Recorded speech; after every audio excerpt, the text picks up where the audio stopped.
I wrote my first play in the fall of my junior year at the Catholic University of America. That spring, my friend Diane asked me if she could direct it, and I said I would need to ask my girlfriend, Michelle. You see, I had written this play in one night, a night before it was due for my playwriting class, a night in which Michelle and I had argued over ending our then 8-month relationship because I gave her too little appreciation. Perhaps, not surprisingly, the play that I hammered out that night was a farce about breakups. It hit a little too close to home. During the final class reading of the play, Michelle squirmed in her seat as attention shifted from the actors on stage to her sitting next to me, holding my hand. I wouldn't think she wanted me to do that. But she surprised me with how sweet she is. "Joe, you have to do it." "Really?" I said. "You can't call yourself a playwright until you have something produced," she said. She's right. I flirted with a lot of nouns at the Catholic University of America. Writer, editor, poet, activist, swing dancer, streaker, metrosexual. It was 2003. But playwright, that was my favorite noun. I liked its exclusivity. I liked its Luddite snobbery. Theater, I would say. Theater is the last art form that doesn't rely on screens made in Asia. I read the sentence in Salon.com, but I repeated it relentlessly without attribution. I wanted to be a playwright. I tell Diane she can direct the play, and she casts my best friend and roommate Chris as the male lead. She cast 2 actresses for the other roles. There's Amanda. She's this bone-thin girl who wears makeup like David Bowie and gets a little too close to you when she talks. There's Laura. She's more curvy and sedate. She likes tea, yoga, and Eastern religions. Chris, he gets to make out with both of them inside of the play, and every night before he goes to sleep, he says, "Joe, I just want to thank you for writing this play."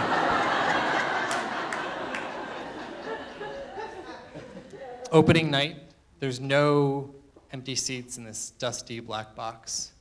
The audience, they laugh. Well, they laugh a lot. And when they shush, breathless, all you can hear is just the hot hum of the lights above us. I wasn't expecting that. I lean against the back wall. I watch everyone else watch. This is the best feeling in the world, I think to myself. But it's not actually the best feeling in the world. After the show, people come up to me. They call me by my first name. "Congratulations, Joseph." They shake out their hand. I shake it. "What's my next play?" "Oh, Slop Bucket. It's a deconstruction of the park bench play." "Sure, yeah, I'd love to collaborate sometime." The next morning, I wake up transubstantiated.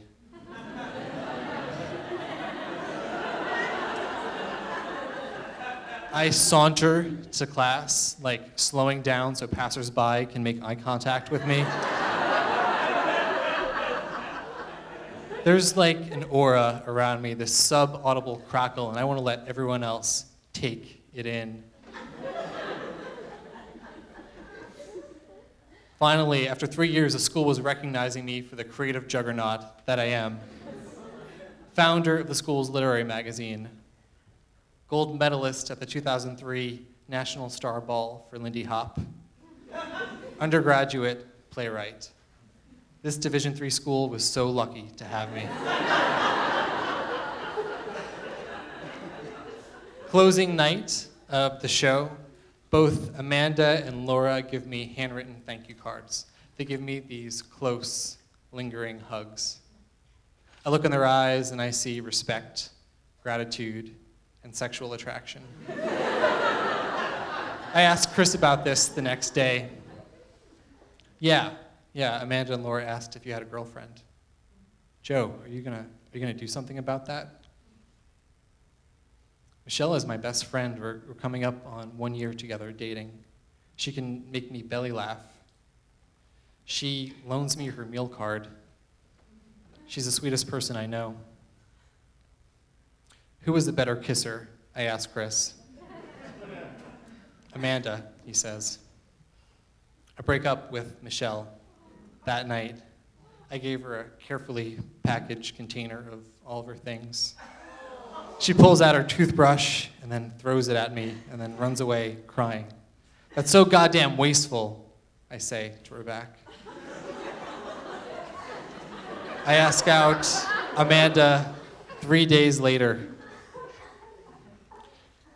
We go for noodles, we see Hedwig and the Angry Inch at Warehouse Theater, and we go back to my place and we fuck. I've had sex before, but I've never fucked. I like it. Amanda takes off my belt with her teeth, and I feel like I'm on a new plane of existence. I throw off pedestrian concerns like schoolwork. I show up to my final class in English 305. It's at the local tavern. I don't even explain to Dr. Dussert why I didn't turn in a paper today. He's just lucky to have me in his class, I figure. But when Amanda comes to pick me up, he says to my back, typical playwright, 21 and already sleeping with actresses. I'm 20, I shout back.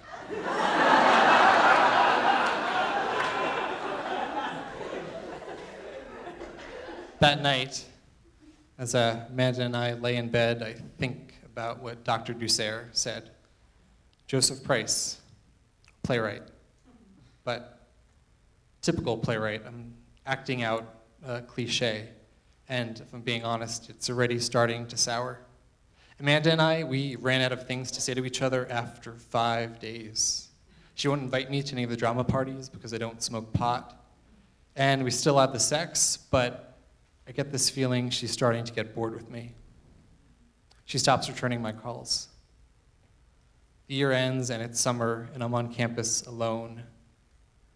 I work on that deconstructed park bench play, but I stop after 8 pages. It's all jangly, but hollow. I spend a lot of time playing video games, staying in my campus room. I reach out to Michelle, she's one of my few friends in town. I spend weeks trying to get back in her good graces. I need you to forgive me. I'm sorry. It was just a phase. It was just a phase, I say. She eventually takes me back, and we date another 3 months before I break up with her for her next-door neighbor, Felicity. Felicity is a photographer, someone I think more my speed. It just makes more sense. It takes time, but Michelle forgives me. All my friends, they all forgive me. They can't afford to have somebody as interesting as me not in their life.